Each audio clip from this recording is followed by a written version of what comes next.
পড়াশোনা করছি। বর্তমানে আমি এই মুহূর্তে আমাদের যে পশ্চিমবঙ্গ, সেটা যে শিক্ষা, স্বাস্থ্য, প্রত্যেকটা জায়গায় যে দুর্নীতি, সেটার বিরুদ্ধে লড়াই করতে নেমেছি। নিজের বালিগঞ্জ বিধানসভা কেন্দ্রকে বাঁচাতে নেমেছি। গত 15 বছর ধরে পশ্চিমবঙ্গে নতুন কোনো কলকারখানা শিল্প হয়নি। আমাদের পশ্চিমবঙ্গে যে বেকার যুবকরা রয়েছেন, যুবতীরা রয়েছেন, তারা কেউ কাজ পান না পশ্চিমবঙ্গে। তাদেরকে অন্য রাজ্যে চলে যেতে হয় নিজেদের বাবা মাকে ছেড়ে। এবং আমাদের এই পশ্চিমবঙ্গটা বিধ্বংসে পরিণত হচ্ছে। আমরা কাজ করতে চাইছি বামপন্থীরা, যাতে আমাদের পশ্চিমবঙ্গের ছেলেমেয়েরা পশ্চিমবঙ্গে দাঁড়িয়ে কাজ পায় এবং পশ্চিমবঙ্গের ছেলেমেয়েরা তাদের বাবা মাদেরকে ছেড়ে তাদেরকে অন্য রাজ্যে না চলে যেতে হয়। আমরা চাইছি পশ্চিমবঙ্গকে সেই গরিমায় ফিরিয়ে নিয়ে যেতে, যাতে পশ্চিমবঙ্গে আবার অন্য রাজ্য থেকেও ছেলেমেয়েরা এসে কাজ পেতে পারে। সেটার জন্য আমরা লড়াই করছি। আমাদের যে পশ্চিমবঙ্গে 7,802টা সরকারি স্কুল বন্ধ করে দিল, প্রায় 8,000-এর কাছাকাছি সরকারি স্কুল বন্ধ করে দিল। আগে সরকারি স্কুলগুলোর পরিকাঠামোগত উন্নত ছিল, অনেক বেশি শিক্ষক সেখানে ছিল। বর্তমান দিনে দেখতে পাচ্ছি যে শিক্ষক নিয়োগ হচ্ছে না, চাকরিতে দুর্নীতি হচ্ছে, এসএসসি পিএসসির মতো পরীক্ষাগুলো হচ্ছে না। চাকরিতে দুর্নীতির ফলে 26,000 টিচারের চাকরি বাতিল হয়ে গেল। এবং দুর্নীতিগ্রস্ত এই সরকার, তারা এখনো টিকে রয়েছে এবং তারা আরো দুর্নীতি করার জায়গায় হাত পাকাচ্ছে।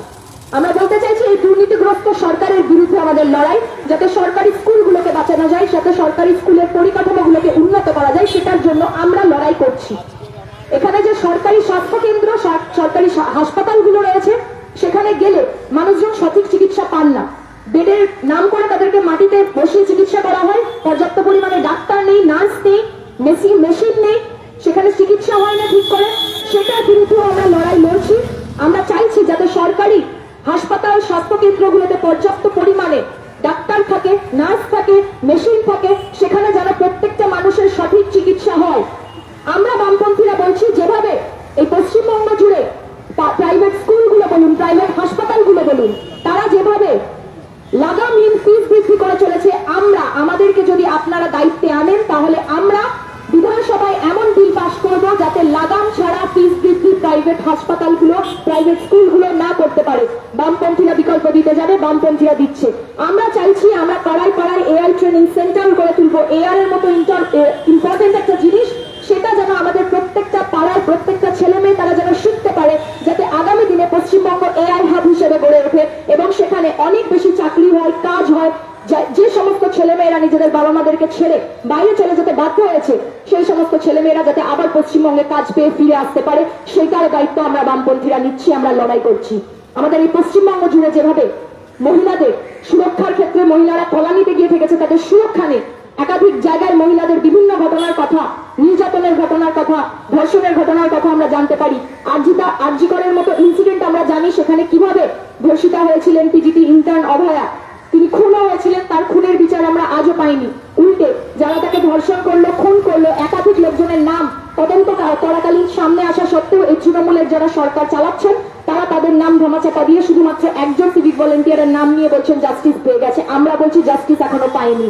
আমরা সাউথ ক্যালকাটা ল কলেজের ঘটনা দেখেছি, আমরা হাঁসখালির ঘটনা দেখেছি। সেখানে মুখ্যমন্ত্রী মমতা ব্যানার্জি নিজে মহিলা হওয়া সত্ত্বেও কি ধরনের কথা বলেছিলেন ধর্ষিতার ব্যাপারে, সেটা আমাদের মনে আছে, আমরা ভুলে যাইনি। এরা আসলে মহিলাদেরকে সুরক্ষা দিতে জানে না, এরা গুন্ডা রাজ করছে, তোলাবাজির রাজ করছে। আমরা বলতে চাইছি, আমরা পাড়ায় পাড়ায় অভয়া টিম বানাবো। যদি কোনো মহিলা মনে করেন যে তিনি নিরাপদ নন, তিনি অ্যাপের মাধ্যমে সিগন্যাল পাঠাবেন, আমাদের অভয়া টিম সেখানে পৌঁছে যাবে, তাকে রেস্কিউ করবে এবং সেফেস্ট ডেস্টিনেশনে নিয়ে যাবে। আমরা বামপন্থী, আমরা বিকল্প দিতে জানি। আমরা বলছি, যে সমস্ত বিল্ডিং হাই রাইজ বিভিন্ন জায়গায় যে সমস্ত বাবা মারা একা থাকেন, বয়োজ্যেষ্ঠ বৃদ্ধা যারা একা থাকেন, যাদের ছেলে মেয়েরা হয়তো চাকরির সূত্রে, কাজের সূত্রে বাইরে থাকেন, তাদের জন্য আমরা বানাতে চাইছি কুইক রেসপন্স টিম। কারণ সরকারের দায়িত্ব নিজেদের নাগরিকদেরকে সুরক্ষিত রাখা। কুইক রেসপন্স টিমের সমস্ত অ্যাক্সেস 24 ঘন্টা দেওয়া থাকবে। যখনই কেউ বিপদে পড়বেন, সমস্যায় পড়বেন, তারা সেই কুইক রেসপন্স টিমকে ডাকতে পারেন, তারা যাবে, সেই সমস্যার সমাধান করবে। আমরা বামপন্থীরা আমরা বলছি, আমরা বিকল্প দিতে জানি। আমাদের এই পশ্চিমবঙ্গ জুড়ে যেভাবে কাজ নেই, সরকারি স্থানগুলোতে শূন্য পদ রয়েছে, কিন্তু শূন্য পদ থাকা সত্ত্বেও সেখানে নিয়োগ হচ্ছে না।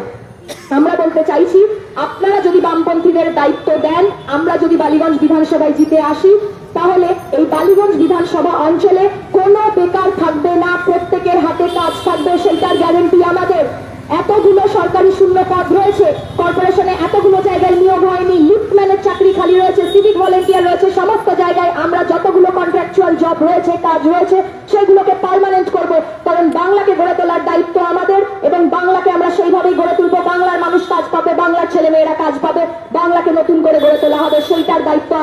সেটার জন্য আমরা লড়াই করছি।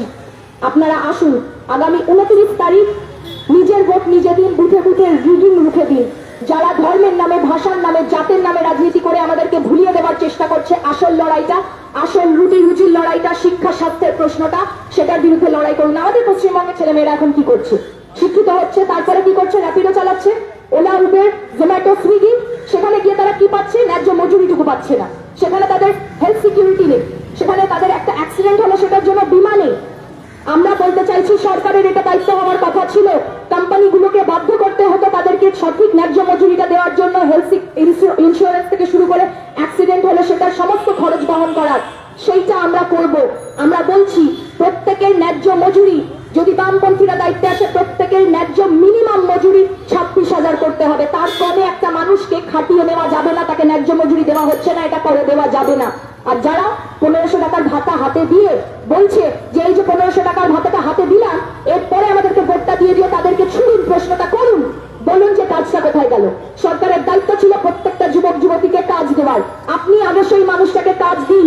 সেই মানুষটাকে যদি কাজ না দিতে পারেন, তারপরে আপনি গিয়ে তাকে একটা ভাতা দিতে পারেন। ভাতাটা এমন পরিমাণ হতে হবে যাতে সেই ভাতাটা দিয়ে তার সংসারের ন্যূনতম কিছু কাজ হয়, কিছু চলে। আমরা বামপন্থীরা দীর্ঘদিন দাবি করে আসছি, ন্যূনতম ভাতা 6,000 হতে হবে, বার্ধক্য ভাতা, বিধবা ভাতা, যুব সাথী প্রকল্প বলুন, কন্যাশ্রী থেকে শুরু করে আমাদের যে সমস্ত ভাতাগুলো রয়েছে, যা ভাতা, সেই সমস্ত লক্ষ্মীর ভান্ডার, সমস্ত কিছু ভাতা যাতে 6,000 মিনিমাম হয়, সেটার জন্য আমরা লড়াই করছি। আমরা বলছি এই যে SC, ST, OBC যে সমস্ত ছাত্রছাত্রীরা পড়াশোনা করছেন, এই যে ওবিসি সার্টিফিকেটে একাধিক দুর্নীতি লক্ষ্য করা গেছে, আমরা বলছি সেই সমস্ত ছাত্রছাত্রীদের জন্য 2,000 টাকা মাসিক স্কলারশিপ থাকবে, সেটার জন্য আমরা লড়াই করছি। যেভাবে গ্যাসের দাম বাড়ছে, রান্নার গ্যাসের দাম বাড়ছে, তেলের দাম বাড়ছে, সেটা নিয়ে সরকার কিছু করছে না, ট্যাক্সের টাকা ছাড় দিচ্ছে না, গ্যাসের দামে ভর্তুকি দিচ্ছে না। আমরা বামপন্থীরা লড়াই করছি, আমরা বলছি সেটাকে ভর্তুকি দিতে হবে। বামপন্থীরা যদি দায়িত্বে আসে, বালিগঞ্জ বিধানসভা কেন্দ্রে যদি বামপন্থীরা যেতে, বামপন্থীরা সেটা নিয়ে লড়াই করবে। এই যে জিনিসপত্রের দাম নিত্যদিন বাড়ছে, বালিগঞ্জ বিধানসভা বিভিন্ন সময় আমরা দেখতে পাচ্ছি জিনিসপত্রের দাম বেড়ে যাচ্ছে, কালোবাজারি হচ্ছে, সেটা টাস্ক ফোর্স গঠন করে সরকার নিয়ন্ত্রণ করছে না। আমি নিজে বলছি, যদি আপনারা আমাদেরকে দায়িত্ব দেন, আমরা টাস্ক ফোর্স গঠন করবো, আমরা বাজারে নামবো, আমরা লড়াই করব এবং কালোবাজারি রুখে দেবো। এই যে তোলাবাজি, এই যে গুন্ডাগিরির রাজ, এইগুলোর বিরুদ্ধে লড়াই করবো। যেখানে তোলাবাজি হবে, যেখানে গুন্ডাগিরি হবে, সেখানে MLA নিজে যাবে এবং সেখানে MLA নামে FIR করা হবে, MLA পক্ষ থেকে FIR করা হবে, সেই ব্যক্তির নামে অ্যাকশন নেওয়া হবে। পশ্চিমবঙ্গকে দুর্নীতি মুক্ত করে তোলা হবে। দুর্নীতিবাজদের বিরুদ্ধে লড়াই, দাঙ্গাবাজদের বিরুদ্ধে লড়াই।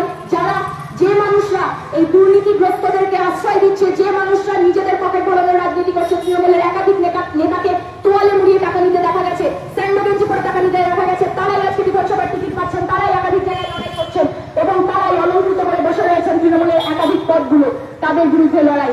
এবং যারা ধর্মের নামে, ভাষার নামে রাজনীতি করার চেষ্টা করছেন, পশ্চিমবঙ্গের মানুষকে ভাগ করে দেওয়ার চেষ্টা করছেন, আসল লড়াইটা ঘুরিয়ে দেওয়ার চেষ্টা করছেন, পশ্চিমবঙ্গে দাঙ্গা লাগানোর চেষ্টা করছেন, সেই বিজেপির বিরুদ্ধে লড়াই। পশ্চিমবঙ্গের মানুষ ইতিহাস জানে, সম্প্রীতির ইতিহাস জানে, একসাথে লড়াই করে বেঁচে থাকতে জানে।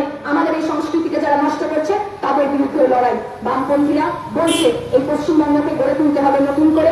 আমরা ইয়াং জেনারেশন, আমরা লড়াই করছি যাতে পশ্চিমবঙ্গকে নতুন করে গড়ে তোলা যায়। আপনারাও পাশে আসুন। আগামী 29 তারিখ বালিগঞ্জ বিধানসভা কেন্দ্রের ভোট। আগামী 29 তারিখ নিজের ছেলে মেয়েটার শিক্ষা স্বাস্থ্যের জন্য ভোট দিন, নিজেদের স্বাস্থ্যের জন্য ভোট দিন। আগামী 29 তারিখ নিজের মেয়েটা যাতে সুরক্ষিতভাবে বাড়ি ফিরতে পারে, সেটার জন্য ভোট দিন। আগামী 29 তারিখ যাতে জিনিসপত্রের দাম কমে, সেটার জন্য ভোট দিন। নিজের সংসারটা ভালোভাবে চলে, সেটার জন্য ভোট দিন। আগামী 29 তারিখ নিজের ন্যায্য মজুরির জন্য ভোট দিন। আগামী 29 তারিখ নিজের জন্য ভোট দিন।